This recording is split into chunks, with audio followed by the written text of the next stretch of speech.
Assalamualaikum warahmatullahi wabarakatuh, sahabatku, saudaraku semua. Semoga selalu dalam kebahagiaan dan dalam kasih sayang Allah. Amin ya Allah. Kita jumpa lagi ngobrol-ngobrol kehidupan ya. Mudah-mudahan ocehan ini, dongeng ini bisa diambil pelajaran lah untuk kita semua. Amin ya Allah. Jadi kemarin ada sahabat kita yang bertanya, Bang Andi tolong dijelaskan bagaimana cara membersihkan hati ya. Mungkin semua kita sudah tahu lah kalau dibilang cara membersihkan hati seperti apa. Tapi ya nggak apa-apa, kita kaji lagi, kita ulang lagi, mudah-mudahan tambah paham dan tambah terinstal di diri kita. Amin ya Allah. Jadi sebelum kita membahas tentang cara membersihkan hati, ya kita harus pahami dulu apa itu hati yang kotor, seperti apa penyakit hati ya.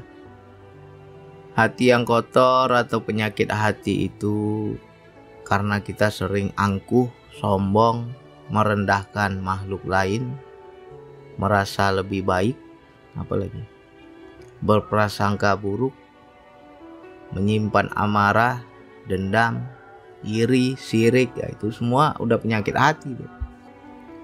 Jadi untuk cara membersihkannya, yang pertama adalah ketika melihat orang lain, lihatlah yang baik-baik saja. Ketika melihat diri kita sendiri, lihatlah yang buruk-buruk saja.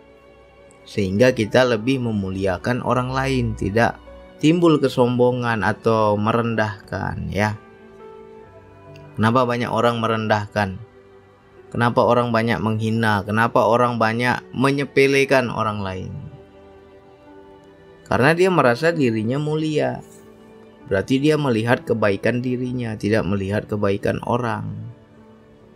Nah, itu timbul penyakit hati ya.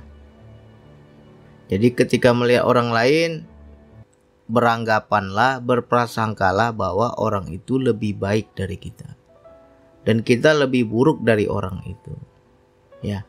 Jadi kita nggak merendahkan orang lain.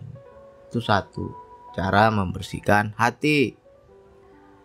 Yang kedua, ketika kita melihat orang lain kok banyak lebih, kita kok banyak kurang, ya kan? Bang, orang itu enak kali hidupnya bang, banyak uangnya, banyak hartanya. Aku kok hidupku susah terus. Timbul itu yang namanya iri dengki. Kenapa orang itu lebih bahagia, kok aku gak sebahagia mereka? Kalau kita hanya sebatas melihat makhluk, ya timbul iri. Tapi kalau kita kenal, kita melihat Allah di sebalik makhluk, yang memberikan dia kekayaan, yang memberikan dia kebahagiaan, yang memberikan dia kemuliaan, ya Allah, itu haknya Allah, suka-sukanya Allah. Aku tidak diberikan seperti itu, yaitu juga haknya Allah, suka-sukanya Allah. Jadi kita nggak ada iri dengki sama orang. Bang, tetangga beli mobil baru bang, aku nggak bisa punya mobil. Nggak iri kamu.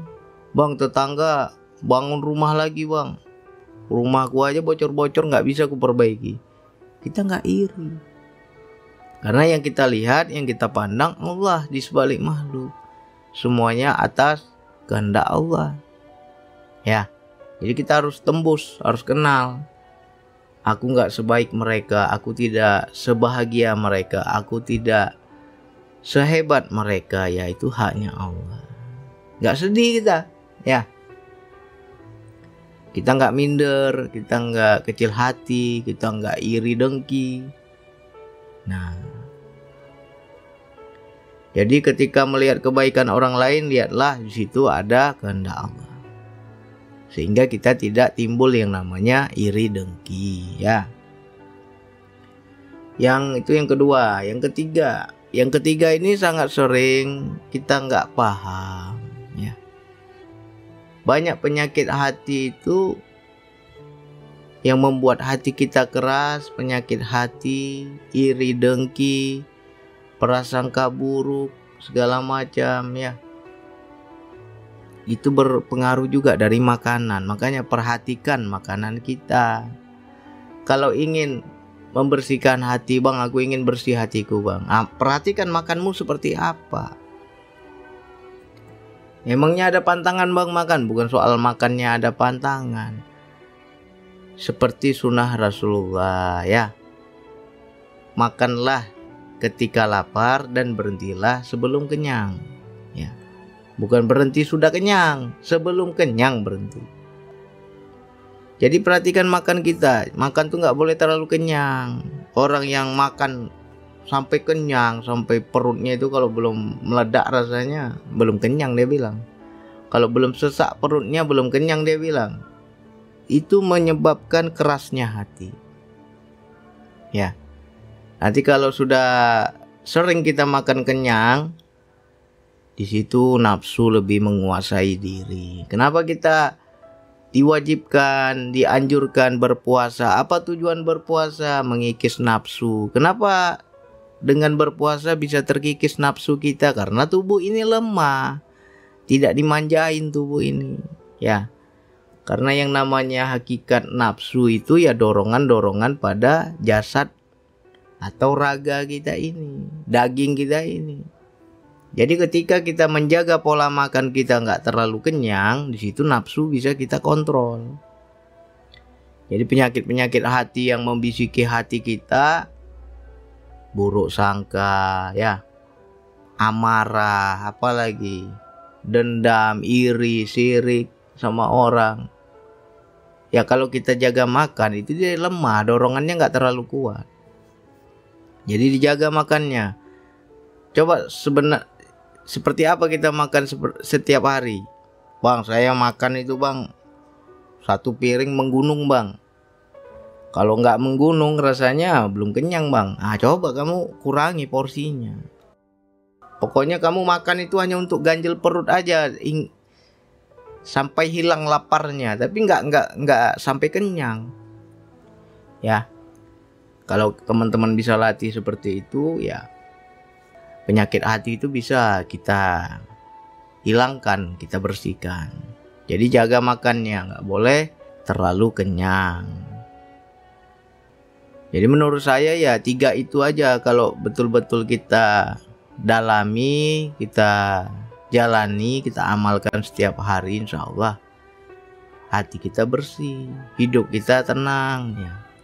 Lantas kalau hati sudah bersih, apa manfaatnya, bang? Ya, yang pertama, yang paling utama adalah orang yang bersih hatinya, tubuhnya sehat. Ya, banyak dampak itu. Kalau buruk hatinya, kotor hatinya, berpenyakit hatinya, itu tubuh nggak sehat. Ada-ada saja penyakit ya. Jadi kalau orang sudah hatinya dia jaga, bersih hatinya, jauh dari iri dengki, ya insya Allah penyakit zohir jauh, jarang sakit. Ya, itu satu manfaat dari hati yang bersih. Yang kedua, hidupnya tenang. Orang yang bersih hatinya itu nampak dari wajahnya. Wajah itu adalah cerminan hati. Apa yang ada di hatinya nampak pula di wajahnya. Jadi orang yang sudah nggak terlalu lagi, istilahnya ya hatinya sudah bersih, sudah lapang, ya hidupnya tenang, wajahnya tenang, tubuhnya sehat ya. Yang ketiga, manfaat dari hati yang bersih. Orang yang bersih hatinya banyak didatangi kebaikan-kebaikan.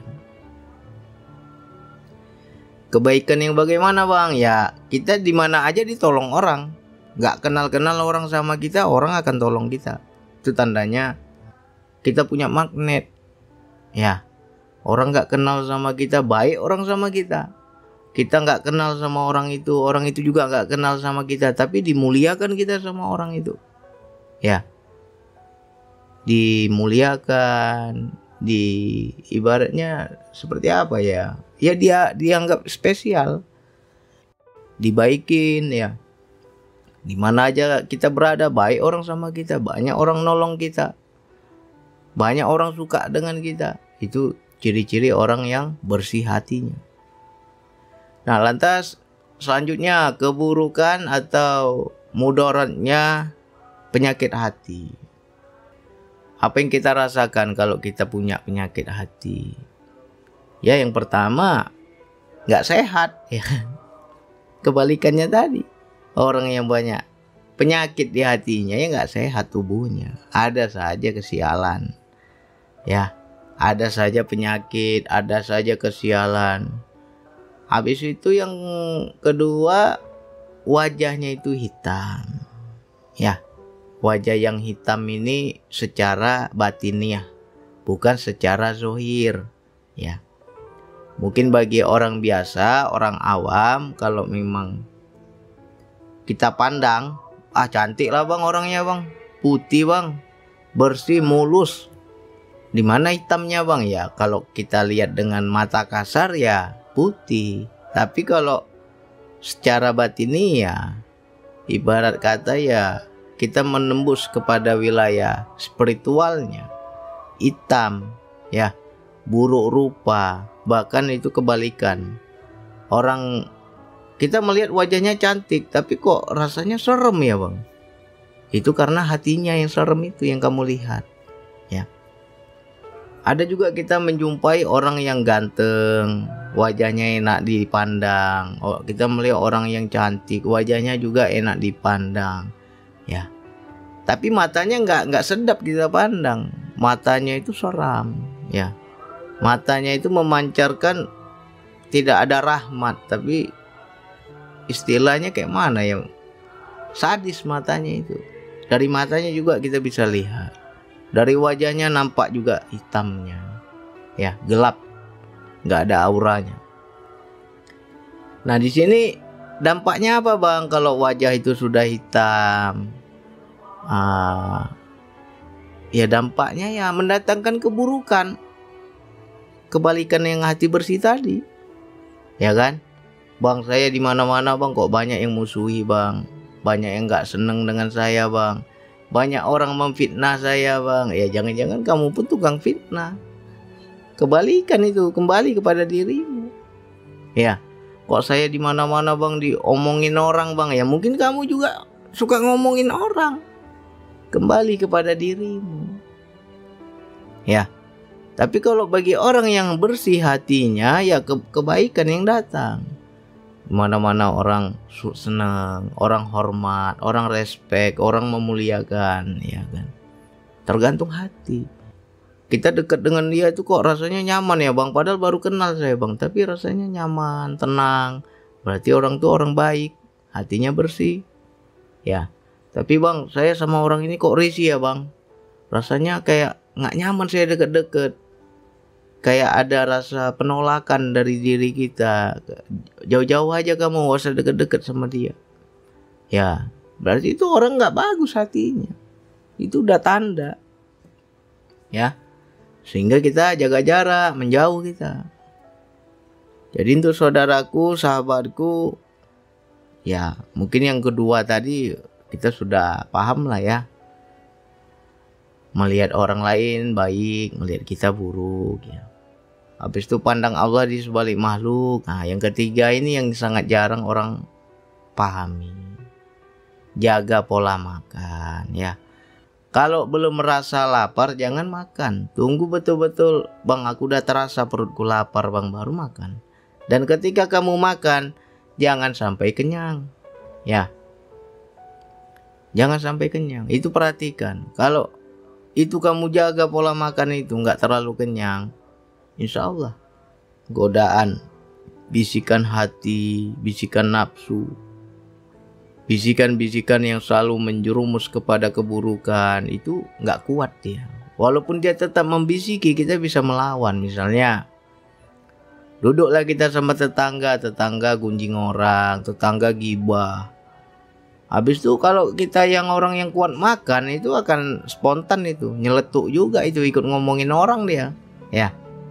Dan dia nggak paham, hatinya jadi kotor gara-gara dia nongkrong di situ dan dia nggak ngerti bisikan hati. Tapi bagi orang yang menjaga makan tadi, nggak pernah perutnya kenyang istilahnya ya. Itu ketika ada dorongan, tetangga nih asik ngomongin orang aja, nggak nyaman lagu sini, pindah dia. Akhirnya dia menghindar, nggak mau lagi dia duduk di situ. Dan kita juga akan ngerem hati kita tuh, jangan kau ikut-ikutan, dosa itu. Yang kau cerita orang juga dosa. Di situ hati kita kayak menolak. Ya. Dorongan itu tetap ada, bisikan tetap ada. Sehebat apapun kita, nafsu itu tetap bicara. Cuman ya kita nurut dia atau enggak, bisa melawan atau enggak, kan gitu.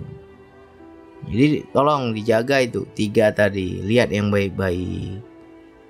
Lihat orang lain, mungkin dia dari sisi A buruk yang kita lihat ya. Misalkan begini loh, kita melihat orang lain, miskin kali ini orang, aku hebat, aku kaya. Nah mungkin yang kita lihat kan aibnya miskin. Tapi kita harus prasangka baik, jangan-jangan ya di sebalik miskin dia kekasih Allah. Dia lebih disayang Allah daripada diriku. Jangan-jangan dia lebih dekat derajatnya di hadapan Allah daripada diriku, sehingga kita tidak sombong. Ya. Bahkan kalau kita jumpa orang gila di pinggir jalan ya, coba lihat ada Allah di situ. Kenapa dia tidak sehebat kita, tidak semulia kita, tidak sebahagia kita? Ya, di situ ada Allah. Seharusnya kita bersyukur loh. Melihat orang lain tidak sehebat kita, tidak sebahagia kita, aku bersyukur ya Allah. Contohnya ketika kita di lampu merah kan banyak tuh anak pang, para pengamen, ada orang tua minta sedekah segala macam kan. Coba. Seharusnya kita jangan marah, jangan merendahkan, jangan mengecilkan. Seharusnya kita lihat lagi diri kita. Terima kasih ya Allah, kehidupanku lebih baik dari mereka. Semua ini karenamu ya Allah. Jadi kita timbulnya syukur, bukan merendahkan orang, ya kan? Terima kasih ya Allah, anakku di rumah terjamin, anakku bisa sekolah, anakku makannya enak, anakku nggak kehujanan, nggak kepanasan. Mereka lihat tuh tidur di kolong jembatan, ya kan? Banyak kita lihat kan pengamen, anak-anak kecil nggak sekolah. Kita bilang ya kasihan. Nah kalau di situ kita melihat diri kita di situ ada peran Allah, timbulnya syukur, ya, bukan merendahkan. Jadi jaga hati kita, itu yang paling bahaya. Banyak orang nggak paham, yang dia perhatikan hanya ibadah zohirnya saja. Sholat rajin, zikir rajin, ke masjid rajin, sedekah rajin, apalagi ya mengaji rajin. Luar biasa lah kalau kita bilang, wah ini macam sudah ahli surga ini, kalau dilihat dari zohirnya. Tapi wilayah batin ini juga harus diperhatikan, karena sedikit saja kita kotor, situ hitam, ada noda hitam setitik ya, dan itu bisa dibaca, bisa dilihat. Jadi bagi teman-temanku, saudaraku, kalau mau tahu aku bang hatiku udah bersih belum bang, bercerminlah kamu, lihat ke cermin, cari tuh di rumah kita kaca yang besar itu, lihat wajah kita, enak nggak dilihat? Kalau kita memandang wajah sendiri saja muak, itu udah kotor kali berarti, ya. Itu rahasia Allah di situ ada. Kotor hatimu, ku tambahkan noda hitam di hatimu, nampak di wajah, ya. Jadi jangan hanya wajah kita pakai bedak mahal-mahal ya, kita rawat bagus-bagus biar kelihatan cantik ya. Kalau hanya cantik zohir untuk apa? Zohirmu cantik tapi hatimu buruk, nanti yang ada kesialan yang datang. Makanya banyak orang udah cantik wajahnya tapi sial terus, ada saja kesialan karena hatinya nggak cantik ya. Jadi coba sering-sering kita, apalagi udah pakai foto selfie ya kan, jangan hanya untuk pajang aja. Sikit-sikit selfie, merasa bangga. Coba foto selfie itu untuk melihat cahaya hati kita. Foto, udah lihat, enak nggak ya? Tapi jangan pula dipajang, dipamer di Facebook pula. Udah selfie pajang pula, ya di mana mau hati bersih? Khusus untuk diri kita pribadi aja. Kita foto, kita pandang, kita introspeksi diri. Enak nggak dilihat wajahku? Ya, serem kita lihat, bang. Aku lihat mukaku sendiri muak, bang. Serem kali, bang. Hatimu kotor. Ya, jadi hilangkan segala prasangka, buruk sangka, merasa lebih mulia dari orang lain, ya. Jangan sama manusia aja, sama binatang, sama makhluk Allah. Kita coba bersih nggak hati kita, coba. Ya. Oh, ini makhluk Allah ini, sama-sama ciptaan Allah, sama-sama makhluk Allah. Nggak boleh aku zolim kepada dia. Aku pandang Allah. Nah, itu orang yang bersih hati tuh, ya. Jadi untuk saudaraku, sahabatku, silakan diulang-ulang lagi. Udah saya jelaskan komplit itu, ya. Manfaat bersih hati, mudaratnya buruk hati, ya. Dan cara membersihkan hati. Yang ketiga tadi itu, coba diingat-ingat, ya. Kalau makan, ingat ini pesan ini. Kurangi porsi kita dari biasanya, ya. Kalau bisa setengah. Biasanya bang satu piring menggunung bang, setengah aja kamu makan coba. Nggak nendang lah bang. Kalau segini makan kayak makan kucing ini, nggak nendang sama saya bang. Pelan-pelan dilatih, dikurangi. Ya, itu juga berpengaruh. Dorongan nafsu itu kuat kalau kita selalu kenyang. Jadi bukan nggak boleh kita kenyang, boleh kenyang. Tapi dilatih juga kita jangan terlalu berlebihan, ya. Kalau kita terbiasa makannya itu dijaga, aku makan bang nggak terlalu kenyang bang, yang penting nggak lapar lagi. Saya makan hanya untuk mengganjal perut, biar tidak lapar, biar ada kekuatan untuk tubuh ini, ya. Ya sudah. Nanti bisikan-bisikan hati itu bisa kita tolak, kuat kita, ya. Mudah-mudahan ini manfaat untuk kita semua. Silakan diulang-ulang lagi. Bagi yang ingin tahu bang hatiku udah bersih belum bang, bercermin, ya. Foto pakai kamera kita, selfie lah, selfie. Lihat muka kita, apa yang nampak, ya kan? Serem nanti wajahmu itu yang keluar.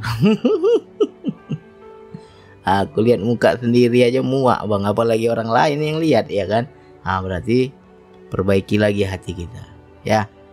Oke, hanya itu yang bisa saya sampaikan. Wassalamualaikum warahmatullahi wabarakatuh.